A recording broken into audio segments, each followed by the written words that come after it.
Bisa untuk menyikapi lonjakan kasus di Singapura, Dinas Kesehatan Bali mengajukan 5.000 dosis vaksin COVID-19 ke Kementerian Kesehatan untuk diberikan kepada masyarakat yang belum menerima vaksin penguat atau booster.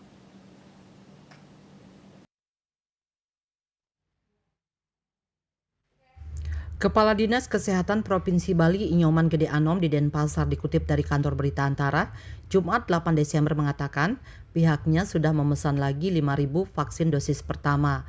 Untuk jenisnya vaksin Inavac, mengantisipasi antusias masyarakat untuk melakukan vaksinasi.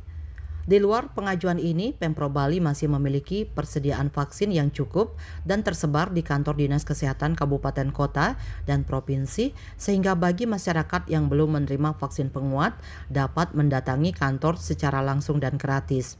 Diketahui bahwa angka vaksinasi COVID-19 di Bali tahap 1 lebih dari 100%, vaksin kedua 80%, sementara vaksin ketiga dan keempat atau penguat pertama dan penguat kedua tidak diketahui lantaran pendataan sudah dihentikan setelah status pandemi dicabut.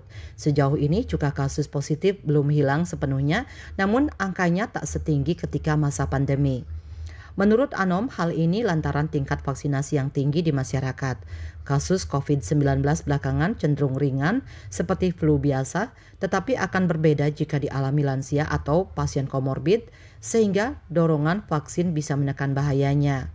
Pun apabila terjadi lonjakan, Pemprov Bali sudah belajar dari kejadian sebelumnya, sehingga sudah menyiapkan fasilitas kesehatan dan stok oksigen. Hingga kini belum ada arahan lebih lanjut dari Kementerian Kesehatan terkait COVID-19.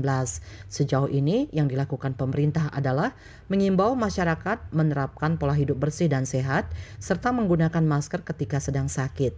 Dinkes Bali tidak lagi melakukan deteksi terhadap COVID-19, namun karena pemerintah sedang mengantisipasi Mycoplasma pneumonia dengan memasang pemindai suhu di pintu masuk seperti bandara, maka tidak menutup kemungkinan virus COVID-19 terdeteksi. Bali Post melaporkan.